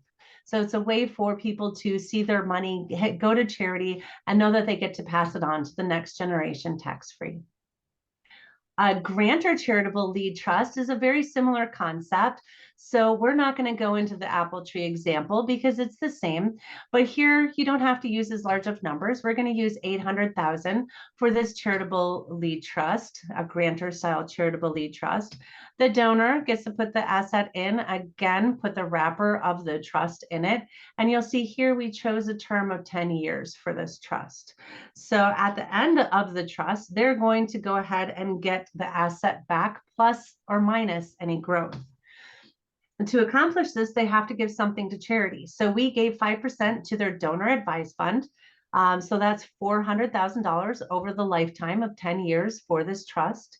And because we're giving that future gift, we get an income tax deduction today. So we're able to get an income tax deduction on this gift of over $380,000. And the donor gets the asset back, plus or minus any growth at the end. But let's look at the income tax savings on that. If they're in a 40% bracket, that's $150,000 back in their pocket. Now, the one thing to be careful about with this type of trust is you're going to have to pay taxes on all the growth. There's a phantom tax liability. So what does that mean? If we're giving 5% and it's growing at 7% that year, are we going to pay taxes on the 2% or the 7%? You have to pay taxes on the 7% because you already got the income tax deduction up front. IRS does not like people to double dip. So there are taxes to be paid along the way, but you can invest it in muni bonds and some other things that are quite tax advantaged to avoid that phantom tax liability. Donors like this because they can maintain control. And I like to consider that it could be like a self-endowment. I've had some people, particularly in my Rotary group, back when cryptocurrency was popular, some people are saying, oh, we need to invest in this. We're going to attract more people to give. I said, no, go ahead and create your own grantor style charitable lead trust. Invest in anything you want and just give us the income. You can handle the risk of the investing inside of your grantor charitable lead trust. So let's just walk through quickly the difference between the two different types. So the grantor, which we just discussed, is on top. The non-grantor charitable lead trust is on bottom. Both of them give the income to charity. For the grantor style trust, the donor gets to keep the tree. They get an income tax deduction up front for their future gifting, and they're responsible for phantom income tax on the growth. Or phantom tax, I should say, which doesn't have to come out as income tax. And for a non-grantor charitable lead trust, the tree goes to heirs. There's no income tax deduction, but they can avoid estate taxes if they do it for long enough.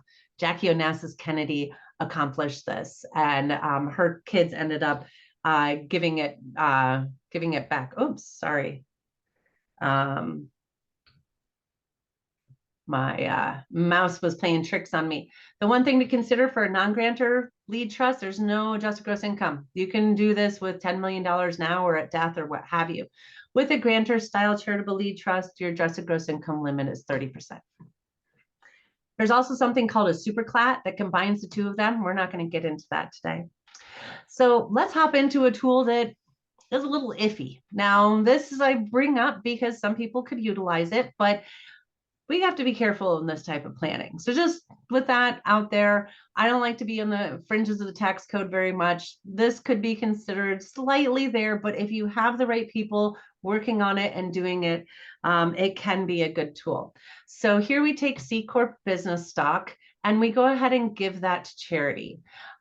So what makes a little, so then we get an income tax deduction for the full fair market value. Great, wonderful. Well, in this circumstance, the C Corp or another entity can purchase the stock back. Well, that doesn't seem legal, does it? Right? Like, hey, you give a stock, you get a deduction and you buy it back. Well, what makes it acceptable is if the charity is under no obligation to sell that stock to anyone, any entity at any time. So you could gift the stock and they could go ahead and sell the stock. I probably wouldn't do this with publicly held stock. But if it's closely held stock that doesn't really have a market out there, it's less risky for that C Corp to do this. So why would somebody want to do this? And, you know, it might raise some eyebrows along the way. It's a way to increase minority shareholder interest. So if, let's say you had a family, there was a patriarch and 2 kids involved in the business, they could go ahead and gift the shares to some of the kids prior to the gifting, go ahead and gift the stock, buy the stock back, retire the shares. Now the kids' interest just went up in value. So again, be careful with this. Then remember that the charity is under no obligation to sell that stock back to anyone. Now we're getting into our non-charitable planning strategies, and we'll just spend a little bit of time on a few of these, and then Jeremy's going to get into some of the really great ones in more detail. But opportunity zones are, I consider, better than 1031 exchanges. They provide for impact on the community. So it is a way to give back to the community as well. And they were made possible by 2017 Tax Cuts and Job Act. And what it allows you to do is you can take just the growth or just a little bit of any asset that you sell, a business that you sell, real estate, anything that's going on, and you can go ahead and put it into the opportunity zone investment. Now, you're only kicking the tax can down the road to 2026. So in 2026, tax year 2027, April 2027, you're going to owe the taxes on whatever it is that you put in. It follows it through. But you have to, the one stipulation is you have to stay invested for 10 years. And if you follow all the rules and you stay invested for 10 years, all growth over that 10 years comes out completely tax-free. So it is a good play for somebody who definitely wants to retire, or they want to put just a little bit of money away into a real estate investment that can provide those tax benefits. And then we'll hop into quickly deferred sales trust. So deferred sales trust can also be called an intermediated installment sale trust as well. And this is another one of those, you know, what does it look like for the tax code? Because there's no IRS court ruling on a deferred sales trust. This could get dissolved. It could, and I've been through some bad endings before with 412I, Section 79 planning and all of that. I think I missed in sharing a little bit about myself. I used to be, I call myself a recovering financial advisor. I was in practice with my father for 17 years, focusing on the ultra high net worth individuals across the country. And we like to do a lot of fringy tax planning back then. Now I like to stay in the narrows, but I believe that if they dissolve this trust, it wouldn't be horrible for the donor or client if that happened. So here we take business interest, we transfer it tax-free to a deferred sales trust. And then it gets to grow in that trust tax-free. That's where it gets a little funky. But the cost basis is transferred over. So when the income comes out, or the installment note payments comes out to the owners, it will be taxed. So the tax will follow it down. It's just another way of kicking the tax can down the road. Here's why I haven't suggested this strategy, is because who thinks the taxes are going to go up or down in the future? I think up. So, you know, we can kick the tax can down, but you can also take a $1 million asset or $2 million asset and get below a certain tax bracket planning to have that income come out for the future. Again, no court filing on this, so be careful. I think if they dismantled it, I don't think that they would make you pay back taxes. I think that they would just make you dissolve the trust and pay all the taxes that year. Who knows? That's just from my past experience. And with that, I'm going to turn it over to Jeremy to talk about ESOPs, employee stock ownership programs.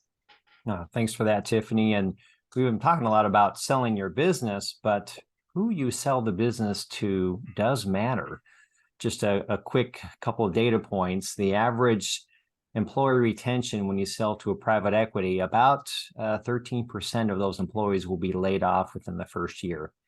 Whereas if you sell the company to an ESOP, employee stock ownership plan, not only will those employees thrive, but likely their retirement accounts will be double or triple what it would have been had it gone the other path. And so for business owners that are saying, I've made my money and now what I'm going to do, charitably minded, that's great, but who they sell the company to does matter. So we're going to spend just a couple minutes there. Go to the next slide there. And I spend most of my time in my practice working with ESOP. So an ESOP it's a qualified plan, and clients were like, what is that? And I say, do you have an IRA? They said, yes. Well, an IRA is qualified. You hire tax experts and qualified financial advisors and stuff that know that and keep you compliant with an IRA or a 401k. Same type of thing. An ESOP is just a cousin within the tax code of that. Just like 401ks, it's overseen by the DOL and the IRS. And Congress has provided significant benefits to incentivize business owners to do this. So the sellers get benefits, the company gets benefits, and the employees get benefits. And then clients will say, well, that seems, give me more details. And we talk about one of the latest national ESOP conferences was in Washington, D.C., and we had 2 U.S. senators up there speaking, not at the same time, but Bernie Sanders was a speaker, and then Senator Crapo was also a speaker. Now, they're in polar opposites on the political spectrum, but both were in favor of employee stock ownership plans for a few reasons. One, the Republicans like the tax benefits and the benefits to the business, but the Democrats like the way that it spreads out the wealth to the rest of the 99% of the population. So it just spreads out in wealth redistribution. So it's a wonderful tool that does that. And ESOP is a willing buyer. So why that's important is maybe your client only wants to sell 30% or 49% or 60%, or maybe there's two partners. The 50% needs to go and 50% wants to stay. And ESOP can accomplish that versus the other option that you have there. And so let's go to the next slide and we can talk through the structure.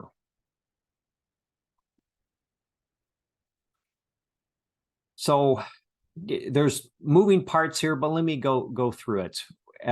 If you were to sell to a private equity, you're going to have an offer and a counter offer, and you go back and forth, and a private equity or a competitor, they're going to come and do that. And an ESOP is a similar process.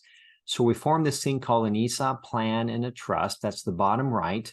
And it's represented by an independent trustee. These are professionals. That's all they do is represent ESOPs.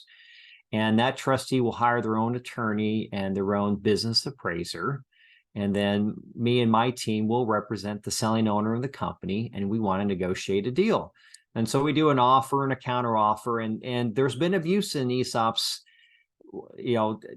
years ago. And so what Congress said is that you cannot pay more than fair market value. You can't pay a strategic value. What's fair market value? Most private equity deals, most deals for businesses are at fair market value.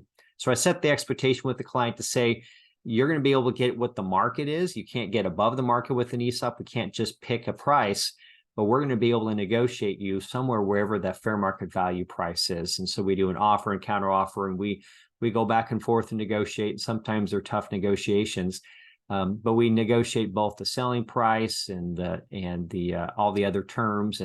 But how we fund this thing, because the ESOP is a brand new trust that has no money in it. And so where do we get the money from? Well, maybe the company has a bunch of cash built up, but usually not enough cash to buy out the whole self. And so then we go to the bank, and maybe banks want to loan some money on it. Banks used to loan money at 3 or 4% rate of interest. Now it's closer to 7.5%, 8% or 8.5% rate, but they're still wanting to loan. But often what happens is we get cash from a bank or the company, and we need a little bit of some seller notes, which means the seller does not get all the cash that they want on day one. They're going to get some cash at close and a seller note. And that's a very important thing about ESOPs, is just to know is that I talk about the tax benefits with an ESOP and what happens, and they get super excited and they say, but the downside is if you sell to private equity, they get deep pockets. They'll come and give you a big check. You pay a lot of taxes, and maybe you can walk away on day two. With an ESOP, we'll come in, but we have to find the money through company, bank, seller notes. You'll get paid out over installments, and you'll save a bunch in taxes, and you'll make a world of difference to your employees, but you don't get all the money up front. You get some of it up front and some of it over time. Some business owners say, I'm going to take the money. I like my employees, but I'm just going to take the money and walk. And so the ESOP is not for them. But I try to set expectations up front, as I say, but if you are minded towards taking care of your employees, taking care of your legacy, and usually business owners at this stage in their career have enough money for their lifestyle, and then the ESOP starts to make a lot of sense, and they know that they get the payment that they need. So that's the basic of the transaction. Now the stock goes to the ESOP, and we allocate the stock to the employees over a number of years. We don't give all the stock to the employees on day one, because employees will say, I'm rich, I've got 50,000 in my account, I'm going to retire, that covers me for a year or two. We don't want to do that. And so what we'll do is we'll spread out the gifting of the stock to the employees' accounts over a number of 5, 10, 15, 20, 25 years. And so every year that they work, they'll get a set of shares. And you work a year, you get shares. You work another year, you get some more shares. So every year they work, they become a greater and greater vested owner in the shares. And we can, and then how do we allocate the shares? Sometimes it's based on salary, sometimes it's based on longevity, length of time. There's ways, and that's a very fun exercise to go through with clients of how do you want to grant this? But what you can't do with an ESOP is say, I like this one person over another and give them more shares. No, you have to follow the rules like a 401k. You can't discriminate within an ESOP.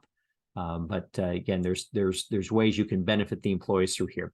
So let's go to the next slide and talk through some of the numbers. Now, I was trained as a tax attorney, so I love going into the nerdy of it, and I'll spend a couple of minutes. So what's the math of an ESOP transaction? What's the math for the seller? Well, the seller, they'll get a fair market value price, and we will negotiate it, hire a business appraiser, and we'll find out what that is. But sometimes the ESOP, what we can negotiate is a little bit less than what they could get from deep-pocketed private equity. But I say, but think about this: you're not paying any tax, because what I'm able to do with an ESOP is make what's called a tax code section 1042 election. Now, some of you may be familiar with that. If you're familiar with the 1031, let me just do a compare contrast.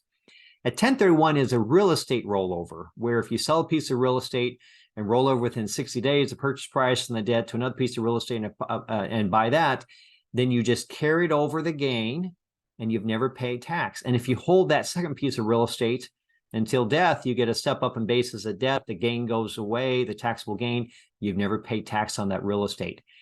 A cousin in the tax code to 1031 is 1042. And 1042 says that if a seller sells their stock, either an S Corp or a C Corporation, well, most of the time you need to be a C Corporation. There's a little bit of ways to do it as an S, but usually it's going to have to be a C Corporation. If you sell it to an ESOP and roll it over within 12 months to other qualified replacement property, then you pay no tax on it. It's all deferred. And then the game is like real estate, hold it until death and this QRP that you have, and then you get step up on basis and the gain goes away. And so I say, look, you can sell to an ESOP, and even if I can only give you maybe 6 times multiple, let's say you're making $2 million of profit a year or 2 million EBITDA, and you can sell for $12 million at 6x times 2. And private equity comes and says, we'll give you 8x, and ESOP's only giving you 6x. And I'm going to say, yeah, but I don't pay any tax if you go this route. So you actually end up with more in your pocket. So that's the seller. So they get a good price, net after tax more, and there's some other things with earnouts and synthetics we can talk about. Now, the business also gets tax benefits because it's a very tax efficient way of doing a buyout, because the business gets a tax deduction for the buyout amount. So if I do a $12 million stock sale to an ESOP, the business gets $12 million of deductions.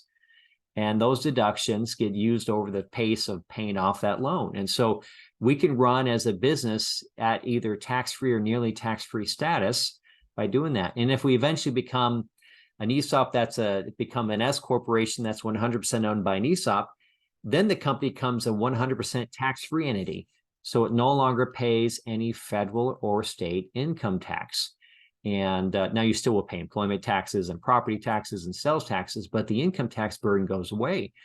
So I was talking to a client that made $5 million a year in profit. And I said, look, what would it be like if you could, because you make $5 million, but you only keep about $2.8 million net of tax every year. What would it be like if you could keep it all in the business? I mean, wouldn't that make you more competitive to go out and bid a job? And if you did that, and we talked through this, and they realized, look, if you became an ESOP, you can help grow the company and do these things and take care of employees. Certainly builds a positive culture, but there's huge tax benefits for the seller and the business. And then what about the employees? We talk about business sales, most sales options, the employees, they get nothing. At best, they get to keep their job, and at worst, 13% of them are let go. But in an ESOP, the employees, and they've done studies and looked at hundreds of thousands, and what happens is they become a part owner in that company through the ESOP, and the retirement accounts will double or triple. Long-term, their wages will go up, and they found that during times of recession, they looked at both during the COVID time and the prior recession that was about 4 years before that, that the layoffs were lower with ESOP-owned companies. And so it certainly is a great win-win-win for all three groups, but particularly for those employees.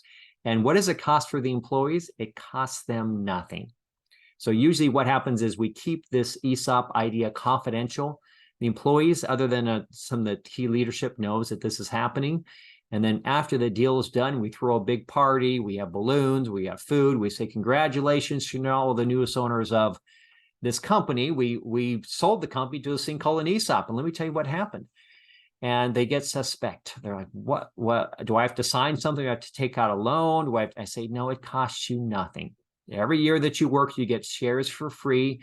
You don't pay any tax on it. And then when you leave the company retirement, those shares are going to be rolled over, not taxable. It's going to be rolled over to a self-directed IRA, to a 401k. And then you can pull it out under normal retirement rules. And so they get pretty excited. They don't become experts in an ESOP. They get pretty excited about what it can do. So, and it certainly does promote the ownership and the culture, and saves a lot of jobs. I think I covered that. Any questions before I go on to the next slide here on ESOPs that have come in? Okay. Minimum size, let me just, ESOPs are not cheap because you have to hire multiple law firms and trustees and appraisers and stuff. So you need to be at least 20 employees to do an ESOP, at least $1 million of annual EBITDA or profit to do it. And then you could go, certainly there's companies. In fact, BDO, the big accounting firm, I think they're number 5 or 6 in the country, just did an ESOP partial for $1.3 billion. So you could go as big as you want with ESOPs. Now, for qualified small business stock, this is it's a tax section in the code, tax code section 1202. That's not often thought about, and it only works for C corporations, and it's a very limited scope. Why don't you go to the next slide there that talks about, but you have to be an active domestic C corp, and you have to have original issued stock. And the corporation's asset value at the time of inception needs to be 50 million or less. Now, there's a bunch of rules, and often people just trip into it by accident, and they're selling their business, and then they realize, oh, I don't have to pay any taxable gain on my stock because I'm a 1202. But you can plan into it. So what type of businesses work? Well, manufacturing works, and many other types of businesses, but who doesn't work would be probably most of the people on this call. Your business doesn't work. You don't qualify as an individual, or you're because not eligible will be health, law, engineering, accounting, consulting, athletics, financial services, banking, insurance, hospitality, financial, farming, and mining. But there's still a large number of businesses that do qualify for this. Let's hit the next slide and we talk about the power of this one. If you have a 1202 election in place and you've held original issued C Corp stock, the exclusion that you get from gain is $10 million per shareholder, or 10 times the aggregate adjusted basis of the qualified small business stock. So I was doing some planning with the company. They came to me and said, we've got a 5 to 10 year horizon before we want to sell our business. Let's get some things in order. And I was doing some work with them, and they were an LLC taxed as a partnership. And I said, well, what's your worth right now? They said, we're $20 million. And I said, well, when are you going to sell? They said, well, we're going to sell at least 5 years out, maybe 10 years out. But I said, well, why don't you convert your company to be a C Corp, start the clock right now? And then I said, how big is your company going to grow? I said, well, we think we'll be acquired at that stage by a public company. We could be worth 300 or 400, maybe $200 million. And I said, well, if you do this planning work today, you can exclude up to $200 million of taxable gain by doing this. And they said, well, the code says 10 million. I said, well, it's a greater of 10 million or 10 times aggregate basis. So if you do a conversion right now, your aggregate basis is $20 million, and 10 times 20 million is 200 million. So this could be a huge win for long-term planning with clients to do 1202. The challenge with 1202 is there's no initial form that you fill out when you start the clock. It's something that once you've already done the planning and you're ready to sell the business, you have to look backwards to say, did we satisfy all the requirements? Was it original issued stock? Did I have any improper redemptions? Did I make the active business test and everything else that we need to do? But if those all work, it is a huge benefit to the selling shareholders. Jeremy, there's a question related to, you know, the impact of ESOP, the new employees, when or do they have ownership to The new employees. Mhm. Well, that's great. So often what happens is we have 20 to 30 years worth of stock. And so maybe employee doesn't get hired till year 3. Well, I still have 27 years worth of stock to grant out. And so for most employees, that's going to be their entire career at that company for 27 years. But yeah, you can run into an issue if the ESOP's been around for 30 years, and then there's some other strategies that we have that if you're running out of stock, how do we do a recapitalization or do some other things to get some more stock in there? But you know, that is something that we make sure that we have plenty of stock so you can grow the company and new employees can get some.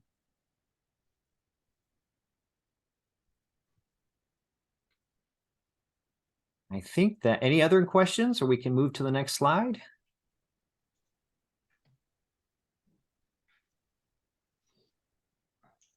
All right, we'll kind of hop into that. There has never been a better time for tax advantage sale tools.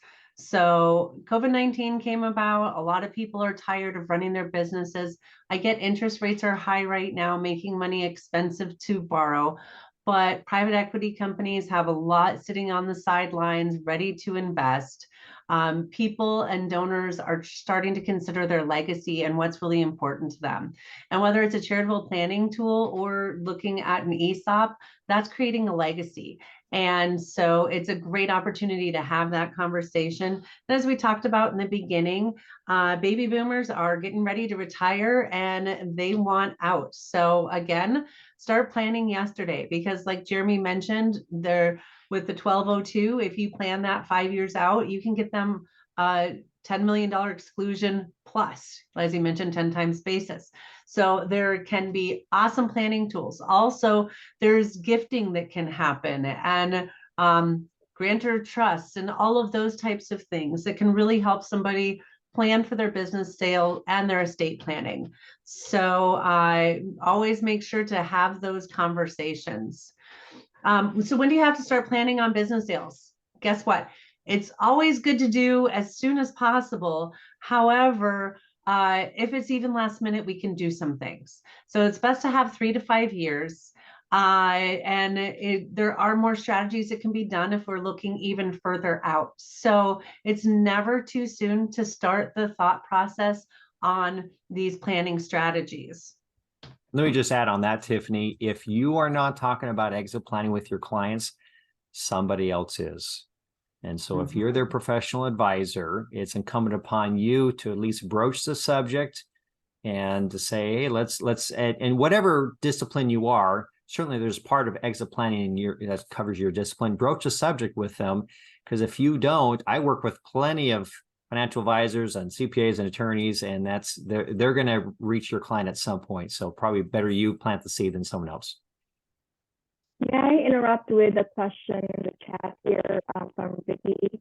If the sale has happened, but proceeds are being received in notes or in installments, what can be done to reduce taxes?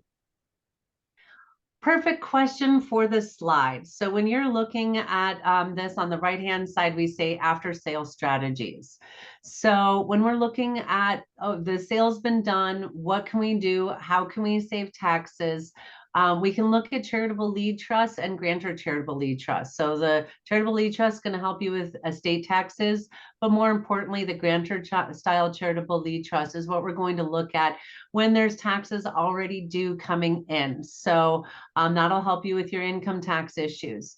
Opportunity zones are another opportunity that can be done after the sale. Opportunity zones are unique, and it's a time frame after the sale, not necessarily the calendar year. The grantor lead trust or the non-grantor lead trust, that's calendar year. So there is some flexibility even if the year has passed where this sale has occurred. I noticed though, I prepared this slide and I forgot to put on after the sale, a donor advised fund is another opportunity. So they can go ahead and use the donor advised fund to get that income tax deduction the year that they need it. And rather than give the cash that they received from that installment note payment or from a distribution, I would go ahead and fund the donor advised fund with appreciated stock or maybe real estate or something else so that you get that capital gains tax savings. But a donor advised fund can also be done after the sale.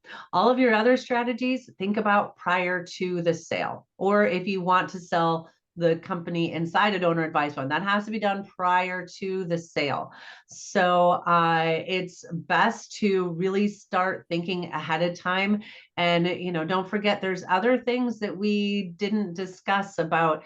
We did discuss from changing from an S to a C to take advantage of that qualified small business stock $10 million exclusion.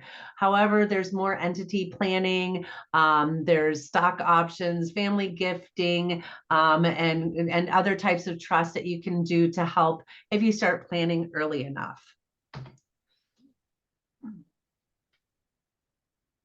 Roadblocks, be wary of these types of things. And so part of your practice maybe, or my practice or others is there's challenges that come up. And so significant debt, unrelated tax, business income, multiple owners.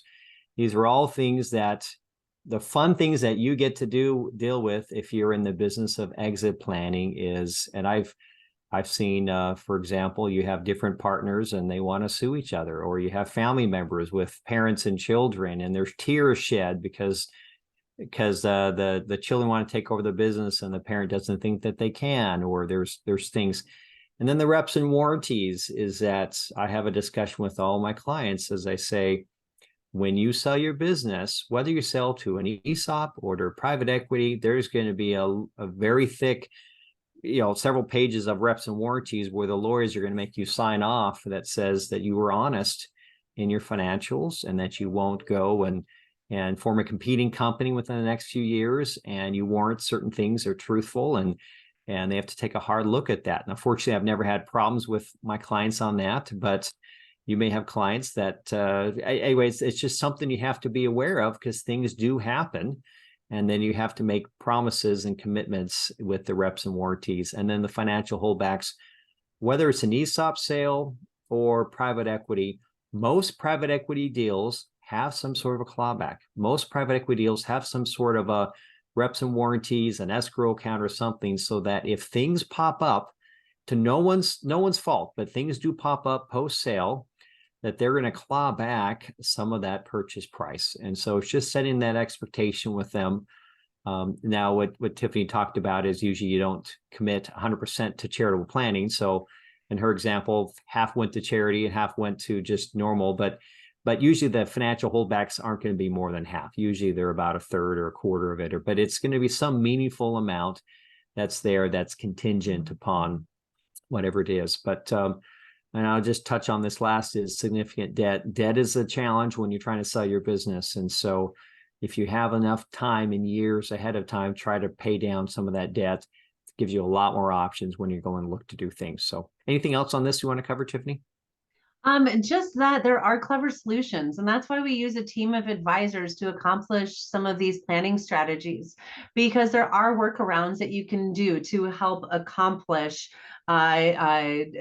planning strategies that can help mitigate debt. And as Jeremy mentioned, if you plan early enough, you can start seeing some of these potential roadblocks ahead of time and make for good suggestions. So there's lots of opportunities out there around tax advantage business sales. And really, when you become that advocate for your client to help them save more money and look at possible solutions, you're really enhancing your relationship. So I say it's time to change your perspective on charitable conversations and also on tax advantage business sales. It does not have to be as difficult as it seems.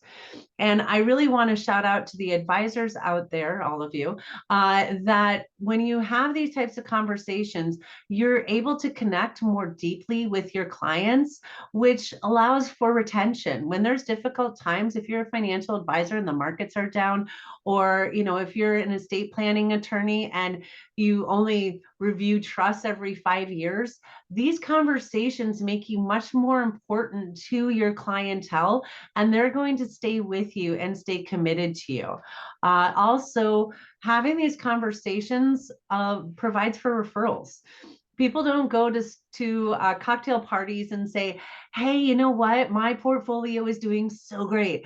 Or my estate planning attorney, oh my gosh, you wouldn't believe the nice creative planning that they helped me accomplish to make sure that my kids don't get too much. No, they're not out there. But when they do go to parties, they will talk about, oh my gosh, my advisor talked to me about charity and I was able to accomplish this. Or my advisor's talking to me about an ESOP and looking what I can do to save on taxes at the time of my business transition. Those are the types of conversations people have with their friends out at the cocktail parties, pickleball courts, and golf courses too. Also, it's an opportunity to get to know the next generation. I have not met many clients who wanted to, back when I was a financial advisor, I'm no longer a financial advisor, I just do consulting, but they don't want to talk to their kids about their money, but they will talk to their kids about their philanthropy, allowing opportunity for the CPA, attorney, financial advisor to get to know the next generation and potentially be able to continue to work with them in the future. And if you are a financial advisor, a lot of the tools, particularly that I covered, you can have those assets under management. So it's not that your clients are giving money to charity and you have less assets under management. It can actually enhance and grow your assets under management. Charitable trusts need to have an advisor in there to helping to invest those assets. The other important component is I want everybody to realize that they're not on their own. There are lots of resources out there, and you're here today with the largest one that you could utilize, and that's the Central New York Community Foundation. They can really help you with all of this planning and sit down with you and your clients, or you can even come to them without your clients and talk through some of these strategies and see what might be a good benefit out there. And know that the donors, other advisors, it takes a team. So don't be afraid to get involved. And I love groups and councils like this because get to know each other. You can provide each other fabulous advice as well too. And there are some third-party nonprofits out there that can help with certain things, but your community foundation is the first place to get started. So just the cheat sheets that we shared, just kind of run through quickly. I shared with you the tax advantage business matrix. We talked about this is the charitable trust tools matrix. And I have one other that will be in your materials that's about gift planning. So on the left here, we have the different planned giving strategies that can be utilized. And on the top are the donor benefits. This one's a 2-pager that just talks a little bit about different opportunities. Looking at IRA gifts, oh man, that's a great subject right now. You can give up to $100,000 from your required minimum distributions, and then you don't have to worry about those assets being taxed to heirs. So some great planning that you can do, particularly with qualified plans. And if you don't like that 10 years of having to give after somebody passes and it goes to their heirs, they have 10 years to take the money. If you don't like that, implement a charitable remainder trust and pay them income over a longer period of time. So there's great opportunities out there. We hope that you have some good takeaways, that you realize this is a perfect opportunity to be learning about talking to your clients about business sales. The tools depend on how the business is structured. So always start with that question. And business owners are more like cats than dogs. Find the right questions, find the right spot on the wall to point the laser pointer where they get inspired about it being their idea. You're never alone. It takes a team, and it's not as complex as it seems. So I always like to look at myself and think I believe in the Ronald Miller and the Story brand, that Make your clients the hero, and you get to be the guide. You get to be Yoda and really help them to consider their options. And I just love unleashing people's generosity, because it's amazing how inspired people get when they get to create their legacy today.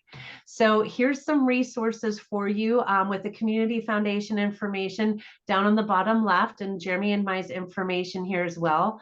I'll quickly share the disclosure slide, but since I'm no longer licensed, I don't have to have that up the whole time. And we'll leave it here on resources and ask for questions.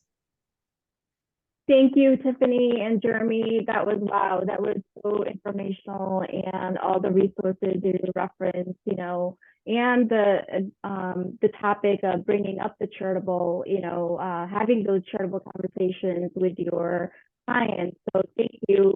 We couldn't have said it better. So right now, I hope you've had the CE codes, and you can submit that form at any time now. Please feel free to give me a call or an email if you have any questions about getting the CE, or if you want to find out more about, you know, how to work with the Community Foundation.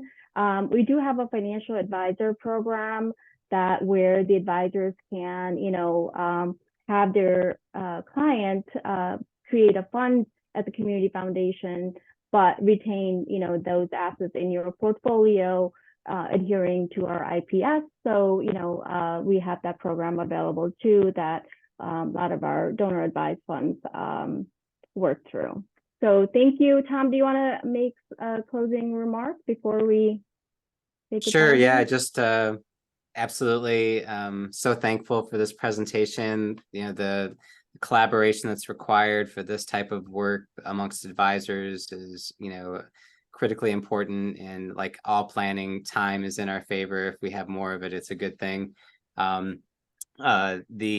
You know, the reminder about popping that question, asking that charitable question, you know, just simply asking, do you have charities that you care about on an annual basis, can be a game-changing you know, question for your relationship with your clients. I'll also just say, you know, like when you know, a business sale occurs and a charitable tool like a donor advised fund or a charitable remainder trust gets created, it becomes just part of the planning process. There becomes more opportunities to add to those over time, you know, as you know, the tax situation, you know, determines, or income situation, you know, determines would be beneficial. And so it just becomes an annual thing that advisors get to go through with their clients, and help them, you know, continuously, you know, with this charitable planning, and that connection to the next generation is also key. And so we're really happy to have the ability to separately manage assets with financial advisors, so that can be a continuing benefit for them as well. And thanks to the State Planning Council for, you know, having this be the October meeting. And thanks again to Tiffany and to Jeremy. That was just, you know, wonderful. Really appreciate. I mean, the comments in the chat are just, you know, amazing. So. Yes, thank you, Tom. And most importantly, just so you know, they are presenting from Arizona time. So thank you for that. Certainly. And one thing I saw come across the chat, William had mentioned that he missed the conversation about a qualified charitable distribution from an IRA going to a donor advised fund. And I didn't get into that. I was just kind of talking on my cheat sheet, but no, you cannot do a qualified charitable distribution to a donor advised fund. It has to go straight to a 501c3 organization. It can't go to your DAF. But so any other fund here at the Community Foundation, and I put that in the chat. Okay. You can give to, so what if it's one of our initiative funds or any of the permanent funds, you know, another scholarship fund, or just the general fund to support greatest needs in Central New York, all of those are eligible for QCDs, but just not donor advised funds. So, yep. Keep away from that self-directing. Well, thank you again, and thank you all for joining this morning, and I'm available for any inquiries after this. Have a great day.